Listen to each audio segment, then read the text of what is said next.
Hey, what's happening, everybody? It is Patrick, aka Patty Two Wheels. Just getting out for a short ride today. I'll have some time. So, the past few rides I've been complaining about how warm it's been for being December here in Maryland.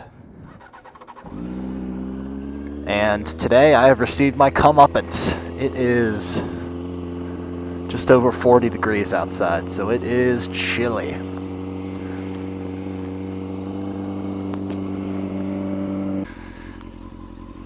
I never personally really minded the cold weather riding. When I got my first bike, it was, I guess, middle of February in Pennsylvania. And as you can imagine, it was chilly. And I wasn't going to wait until summer to get on my bike, so I started riding right away. And like I said, it was cold. There's no doubt about it. But it's definitely worthwhile.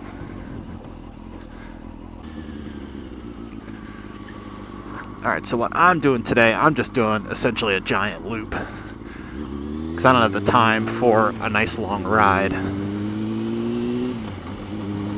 So I'm just going to go on a few roads that have a few nice corners and then head home. It is chilly. One thing I did notice about riding when it's cold, as opposed to riding when it's warm or unseasonably warm, is that my visor fogs up a lot more easily. I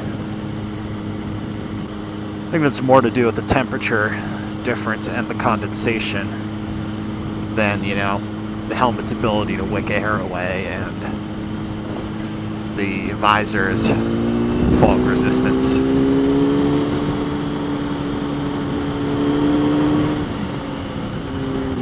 See, I've been liking the 720p 60 frames per second setting on this camera. And I like the 1080p, but I also just love the smoothness of the 60 frames per second video. Because the camera I have, the Drift HD Ghost, it can do 1080p at 30 frames per second, but it can't do 60 frames per second. So if you want 60 frames per second, you gotta drop down to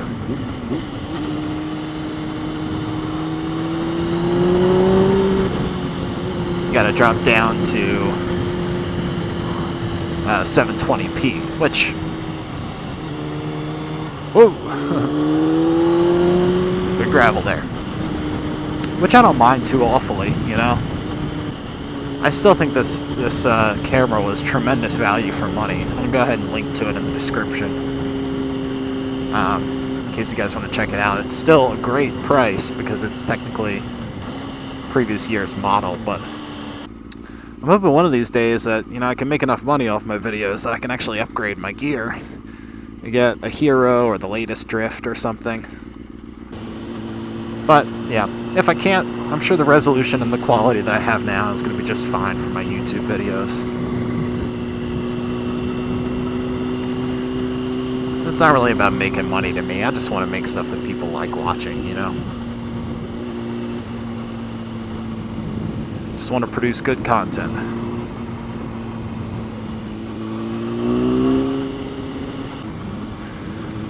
It is chilly out today. It's a good thing I'm only going for a short ride.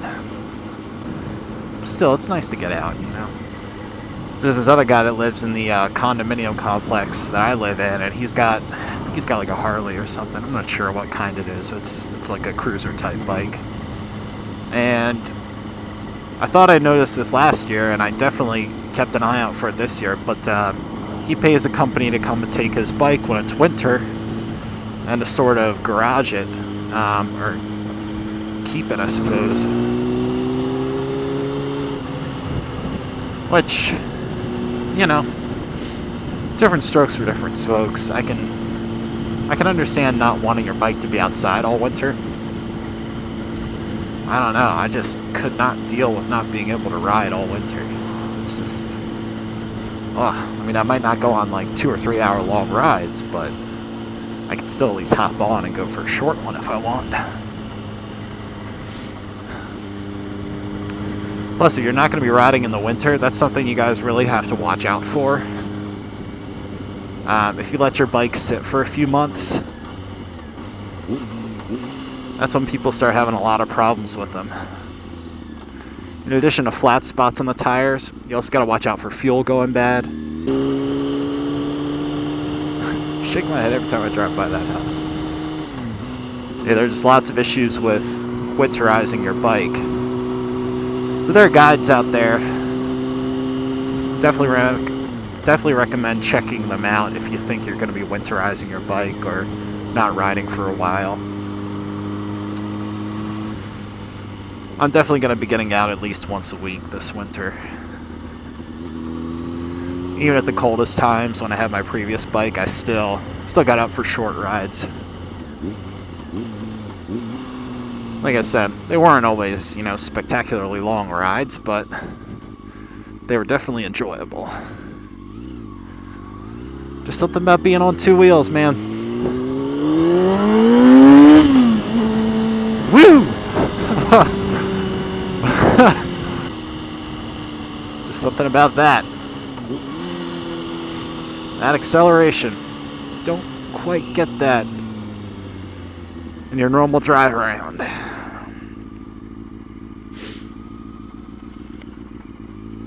Oh.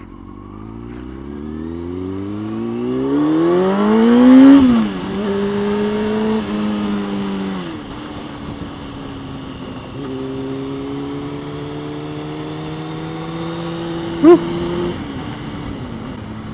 Oh yeah, I can already feel my fingers going numb. I wish these roads were a little bit better, because these corners would be nice if I could actually take them with speed. Hey guys, definitely check out the description of my video. I'll link to the gloves I have, because they actually do a pretty good job keeping me warm. Like I said, it's not a silver bullet, but yeah, nothing really is when you're riding in cold weather. I mean, you might be able to get some heated gloves.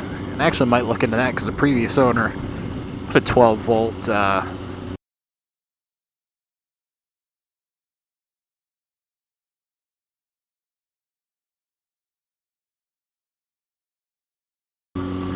that's something I'll have to consider for later.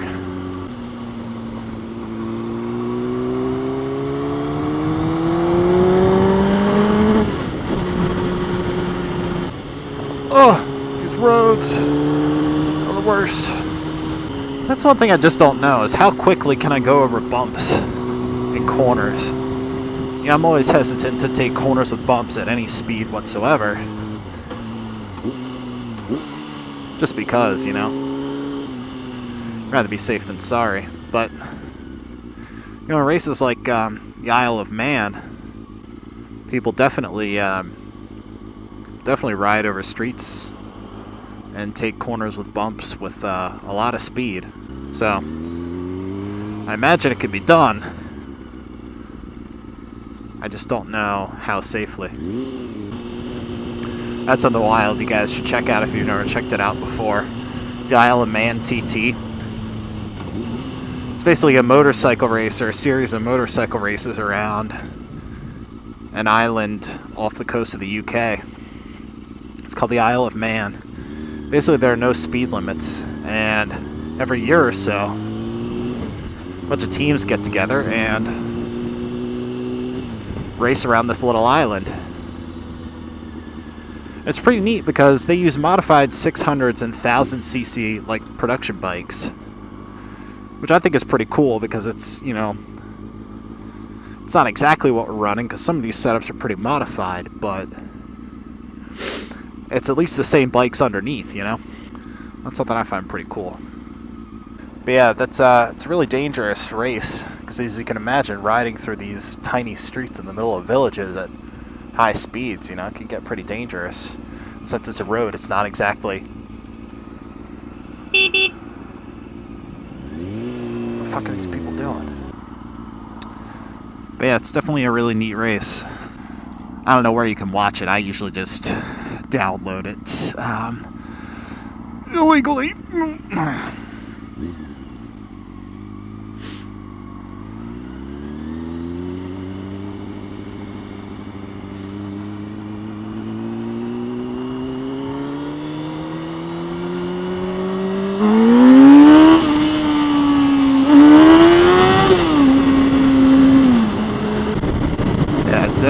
got the front wheel up there.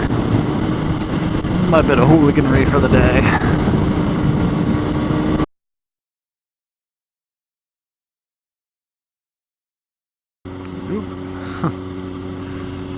Yeah, so that's something, guys, that you do have to watch out for is dogs.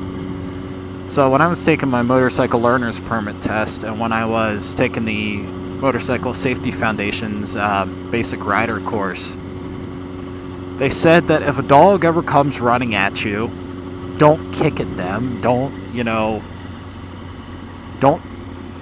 try to scare them off. Just, I forget exactly what they said. I think they say to come to a stop and to wait till the dog goes away. But I thought that's got to be a joke. There's no way that dogs will run at a motorcycle. But after riding for a few years, I gotta say they absolutely do. And I've had it happen a few times. It's mostly when I'm out riding with buddies, but dog has either gotten out of its fence or it's gotten off the leash of the owner and just starts running out in the road towards the motorcycles. And that's really what you guys got to watch out for the most, frankly, is when the dog is on a leash. Because, you sort of think, oh, he's on a leash, the owner's got him, but that's not always the case. It's like I said, there have been a few times where the owners had them, but they've ran so hard to get at the motorcycles that they've actually broken off the leash. So it's not something you guys always have to worry about, but it's just something to be aware of. If you come up on a dog, whether it's on a leash or just off on the side of the road, definitely use caution. Gonna do a little shortcut here because they're doing some road work up there.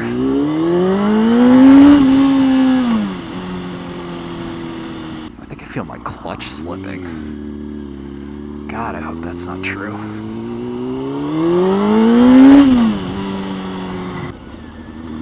Oh, that would be really depressing if my clutch was starting to have issues. I don't even know what the cost of some of this maintenance is. I had a guy comment on my 600RR versus F4i video. We were talking about maintenance issues, and he had a ton with his, so he had to replace his fuel pump. And now he has to replace his stator because his battery's not charging.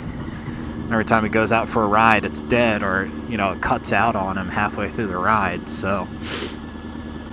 See, that's what I'm talking about. Dog right there, trying to get over the damn fence.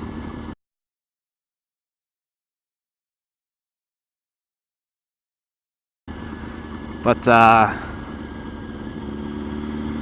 yeah, I mean, it does have 27,000 miles on it. And, that's one of the things, I think with motorcycles, that the maintenance is usually a little bit cheaper.